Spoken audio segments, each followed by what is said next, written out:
reference material. Now, what we're not going to do the whole painting, obviously. That's just too much for the TV show. But we're going to take like one of the teepees, maybe a couple of the other ones, and just make a close-up version of something kind of like this area right here, over here on this. So what I've done now, if you remember last week we left off, we had put in the sunset, we were putting in some of the more a little brighter glow on the sky. We're putting in the little dead trees in the background with my script brush. So I suggested that all of you do that. Then I resketched my teepee. So this is the large one, a couple of smaller ones, and maybe another one. You know, this is one of those things we'll just play with.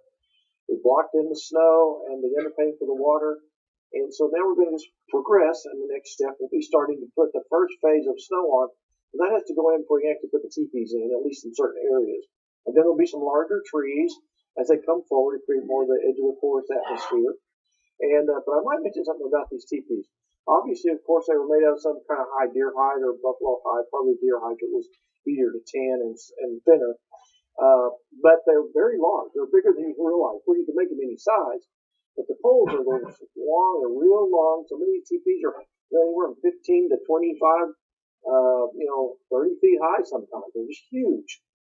And the reason why they're like that is so they can get a draft for the fire. When they built a fire inside the teepee, you know, they were kind of drafty, and just like any fireplace needs a draft to suck it up through the vent pipe up to your roof. Same thing here. The top of the teepee is always dark. It's black. It's from the soot and all the smoke that goes up through the teepee and out there. So that's why you see the top part dark. Then what I'm going to do is show you how to make the skin have a little bit of translucency to it, so you can actually see the figures of the Indians inside the teepee, trying to stay warm around their fire, maybe having something to eat or whatever they're doing, resting. But it's a fun thing to do. We'll just make a simple little camp here, and I think you're going to enjoy it. All right, let's get on before we run out of time. All right, let's go back to the number 6 bristle brush. And we're going to start a little bit of highlighting on our snow. So let's get that started here with the white. Go back over here to your area that you had last time with the snow color, the blue, purple, white, and a little sienna. Just add a little white to this kind of gray, make it quite a bit whiter. I like to add a touch of orange to warm it, or red. Red might be better in this case. Now, starting back here in the back, we're going to start building in the snow. We just kind of start scumbling. Well, actually, instead of scumbling, I should have said that. It's dry brush blending, but the strokes you see are you kind of roll them, kind of a little bit of an umbrella shape, and you got to get just the right amount of water. Don't have to put enough water in that. I want to pull my dabble board over here on this side so I can see it better. See, I make these little mounds of snow like this, especially up against the water here. And you got to do this so it blends. Go right into the edge of the teepee and kind of back in the distance back here, kind of work it up into the background there so it looks like it's kind of blown up into the tree line. And then you'll see in a minute when we put the rest of the trees in there how good this works. We'll spot over here between these two. Now be sure you guys paint right over the edge of your teepees so that you don't have to make it look like it's patched. Go to this side of the little stream and a little hillside right here. And it kind of comes down into the water at the edge. Yeah, this is going to be fun. You're going to love this. And actually, to be honest with you, and not necessarily bragging about it, but it kind of goes to show you the uniqueness of this. I've won about three major awards using this theme over the years in different various shows, and it seems to be something that people are drawn to just because it's got a history to it. I love history. I love the history of why things are like they are, and so forth. It's kind of fun to experiment with that. Now, when you get to this point right here, we'll stop on that because we got to get the teepee, and then we drift the snow up around the teepee. But we will continue on over here on the left side of the little stream. Because you want to build these little mounds of snow out here and see how I'm kind of tapping out in there so it looks like there's little drifts of snow. Kind of creates a little bank.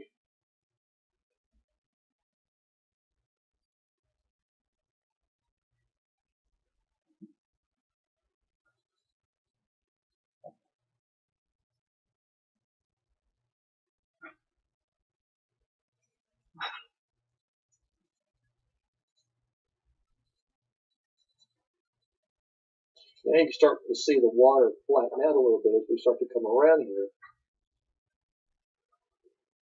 I know some of you probably last week were wondering, oh my gosh, oh, how in the world is that going to ever look like anything? Well, just like anything else in life, everything has a process, everything has a plan, everything has a purpose, and this is just the way it starts. You just have to follow the rules, and when you follow the rules, everything falls right into place. We'll go back over here. Oops, I got a little bit too much water there. And I didn't want to get quite that much orange in it. I mean, a little orange is good because it warms up the snow, and that's kind of what you want. Now, this is a little snowy mass right here, so I'm going to go ahead and try to build this in.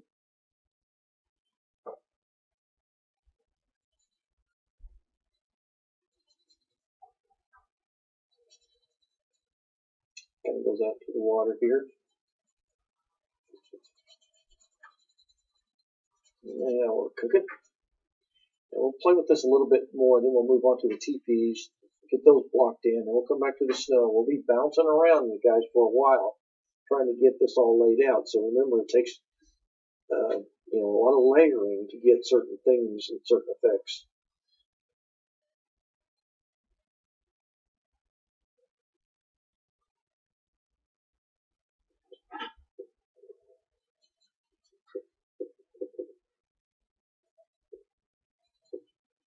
So I'm just going to come in through here like this. And where you see these little holes, I'm leaving little pockets. Those are intentional. That's where you pull up your weeds and your grasses and, things like that. So don't be afraid to leave those little negative space pockets that we so often talk about. And that's where your grasses and things like that will come up, and it'll look really good. Then you can drift your snow up around the edges of them. So you can get these little drifts out here and like that. You can come down here if you want to do a little work on this and try to get some highlighting down on this part of the painting.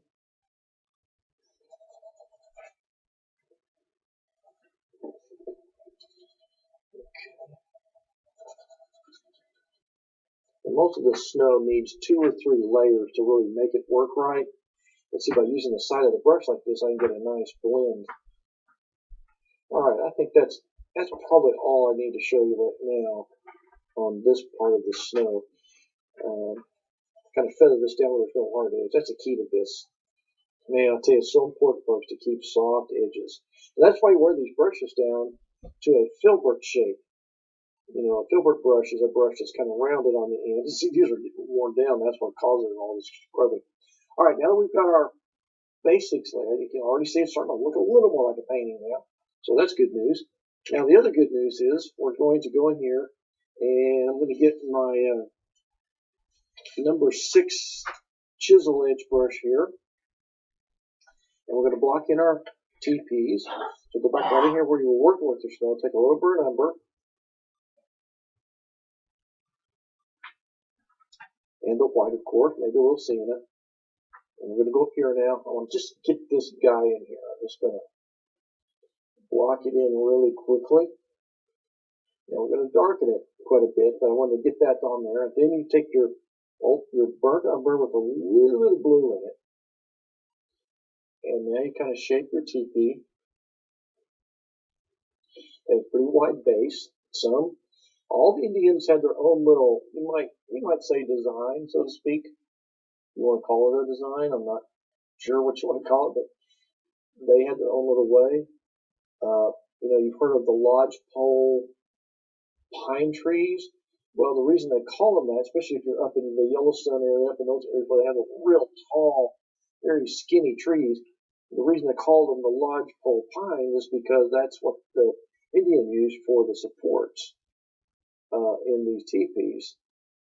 And they would go out there and they would cut those and find the straightest ones they could and long, skinny ones. Of course, they couldn't be too thick or they'd be too heavy and massive. And then they would put the poles together on the ground with hides, a strip of hide, kind of like they'd make their own rope ties. And then they would lift it up and, it all would fall into place. It's just amazing.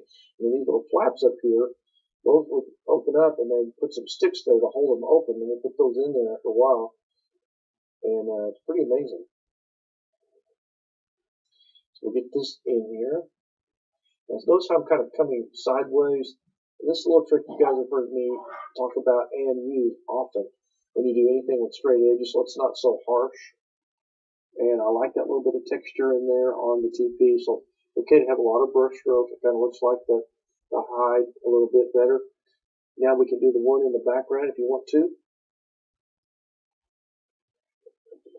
Just kind of walking in. This one just kind of sitting back there, sort of a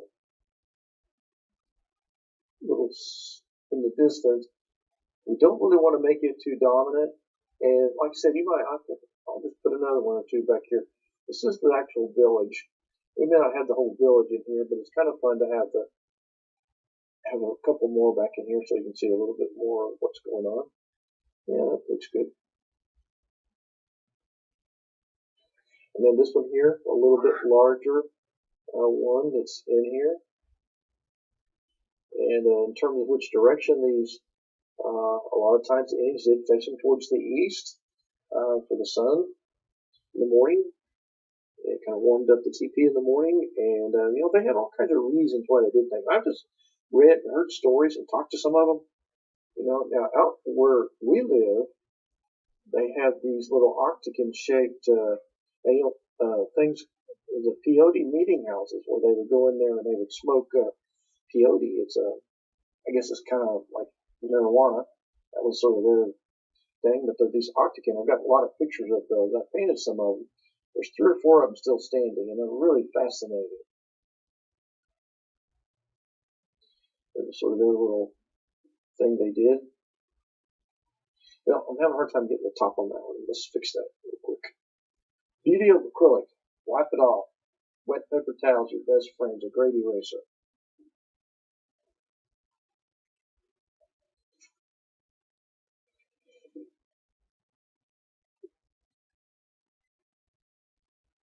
You just got to be careful not to get that's better.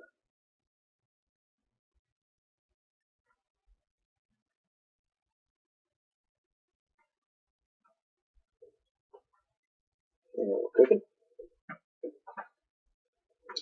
Now the door, there's just a real small little slit in the hide. So I just usually make a little dark thing like that, and we'll play with it later. And then there would be a little sewn, and we sew it together right there. But we're not really ready to do too much of that right now, folks. We have other things to do. And I want to look at this and see how long this is. So you're going to reflect some of this in the water. So our next job now is to see how much of it's in the water. So it looks like we're going to get, quite a bit of the top of it in here. And so I'm going to go ahead and take my number 6 or number 4. I've got a small one here, I think, that we can use for this. Just take a little burnt umber, add it to this gray down here, a little smidgen of white.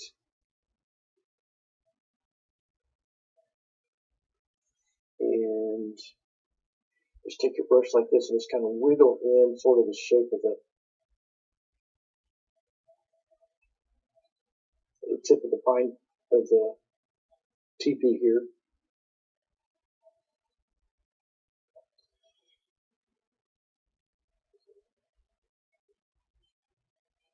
Just kind of form the edge of the water too at the same time. But this is a good thing to do right now. Okay, so that'll be part of the reflection there. Okay, now then, next thing I want to do, while those are kind of setting up there, I want to go ahead and get a couple of trees in over here. There's going to be one right here. I like this spot right here. So I'm going to sketch this in so you can kind of see this. Or, well, there may be several, but we'll put the biggest ones right here on the corner. And then there'll be probably one right there. There'll be some more middle-sized trees. So we'll take the same brush we're just using for the teepees, this chisel edge brush, go back to your gray. Now be sure this value is correct. Don't get it too dark. That looks about right there, that kind of gray tint. And I want to go ahead and get this tree in over here. That's not quite dark enough. Let's put a little more blue and brown in there. Just a little stronger.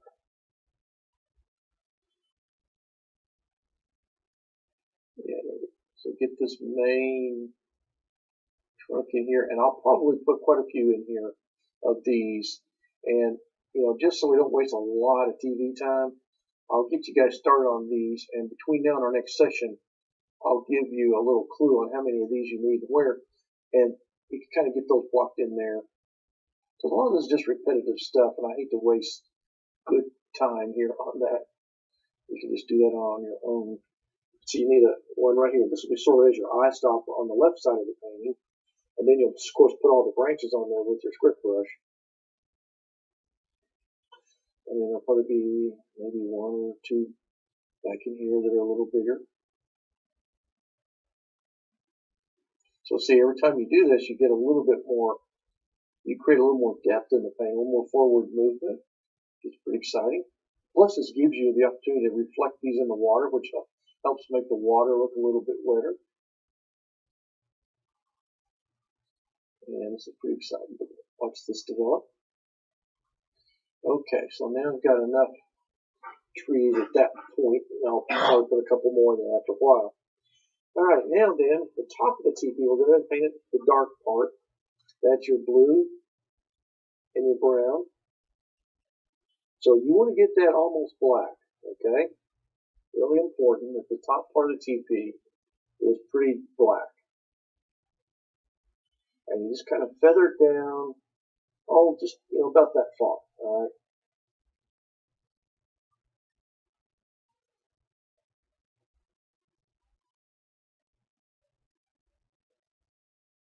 The little flaps here that open, sometimes they can close them. They feel like if they're not going to have a fire, there's no reason to have them open because they don't need the draft. But it's always darker at the top like that. Those are still a little wet back there, so they're blending in a little too much. But I'll put a little paint on a little thicker, maybe it'll cover better. I love these chisel edge brushes for this, folks. These are so cool. They just cover such nice area quickly and cleanly, efficiently. You get good concentrated strokes, and tell you what, it's a joy to work with them.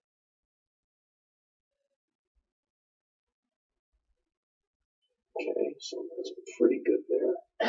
All right, now what we're going to do, we're going to start here in the center. Make sure that I think it's dry enough.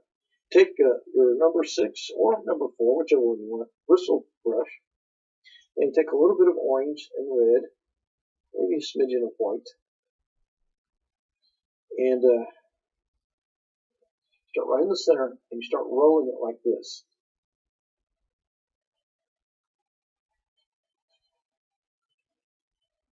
First thing we want to do, we're just going to try to create a little bit of we need to get some yellow in there too. The yellow is really also important.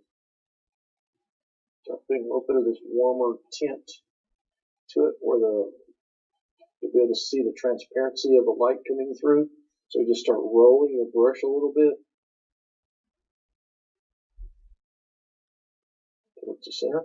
Now, maybe not all the teepees need to have light on them, but I'm going to start with this one here. And this is modeling, because you're just going all directions with your color, and you're creating the suggestion of just the skin there, and you see it's kind of transparent.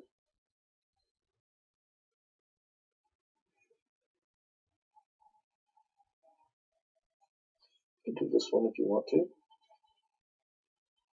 And remember, in the end, it's all about you. It's what you want to do. I mean, it's what you want your painting to look like, not me.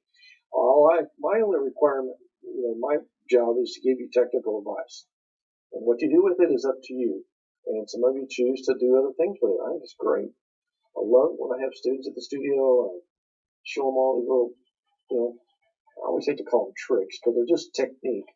And then you go home and do whatever you want to with it. So by doing that, now there'll always be a little brighter spot kind of in the center, obviously, where the fire is probably in there glowing, and we'll have to hit that a couple of times. So we probably won't get that done today, but in our next session, we'll make this a little brighter, most likely. But right now, it's just dulling out on you because it's just dries and dulls. As you know, acrylic's dry. As we've talked about before, at least one shade, usually two shades, a little darker than normal, and that's just part of it. Okay. Now, just for the sake of where we're headed, what I'm going to share with you now, because even though we've still got a little time left on the show, we've got quite a few trees. I'm going to go ahead and sketch in where those go, folks, so you can be thinking about this, and you can kind of add your own. But you need these in here, of course, and all these will have limbs on them. Probably have one right in through here, just to kind of add a little bit of, I'm going to suggest proportional purpose here, so you can see those in relation to the TPs. These trees are probably 30, 40 feet high. TPs are 15, 20, 25 feet high sometimes. You might want to have a taller one right in back in here. And so, you might want to have one on the corner over here sticking in like that. I'll probably have some big bushes in the corner like that. But you want to have enough trees in here that actually looks like we're on the edge of the forest, and that's pretty important. All right, now you're also going to have the lodge poles that stick out. Now, what you want to do is go ahead and sketch those in there, and they have to kind of make sure, the biggest mistake a lot of people make on it, they have to look like they're inside the tent. So what I mean by that is, if you make one of these like this, and it looks like it's going out here, you've got to make sure that if you ran this line all the way in here, they're inside the confines of the skins, okay? So you got to be kind of cautious about that. But we do know that there's going to have these poles in here. And so what I'm going to do is take my chisel edge brush, and I'm going to make just a little umber. And I'm going to put a few of these little holes in here that you can see. And you pull sideways like this. And you don't have to be 100% accurate. I was looking at some photographs this morning before I started the program, some historical books of some of the other artists that have done these kind of paintings over the years. And almost every one of them were different. Wasn't a single one that had a TP that looked the same. And I'm not sure why, except that, like I said, each Indian tribe had their own little way of doing things. Some, made taller ones, some made fatter ones, I saw a lot of them in the books that were real skinny, tall and skinny, and they looked kind of funny, but, that's maybe what it was. I don't think they would paint them, any other way if they weren't correct. Now, see, those are the little poles you're going to see inside the TP. Now, that's not finished, but that's where you go with that. Now what you want to do is, you remember your light's coming in from the back side. Let's put the other ones in the other ones here.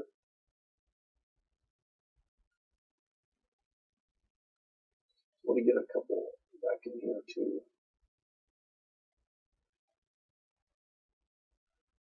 That's what I love about these brushes. You can turn them sideways and make these beautiful little straight lines, but just that have a little bit of edge to them, but not real sharp edge. That's really important. And see, at least you can see what's going on there with the well, these same thing up here. Go back to your blue and your brown. Those pretty dark. And let's say I have this one here. Now these are really tall. They stick way up like this. I'm doing that. And you just kind of put them in there, and it's almost impossible to line them up exactly with the way they are inside. So, because remember, you've got some going all the way around the TP. So you don't really know where they're all lined up. So the best thing to do, like I said, just to make sure that they all are inside the TP. That if you ran a line all the way down, and you just see this configuration of all these little, like pixie sticks, pickup sticks, all these little sticks sticking up. And that gives it the effect that they're inside there without a whole lot of effort. This is just part of the game you play with when you do this kind of thing. Sometimes you just have to ad lib and just suggest things.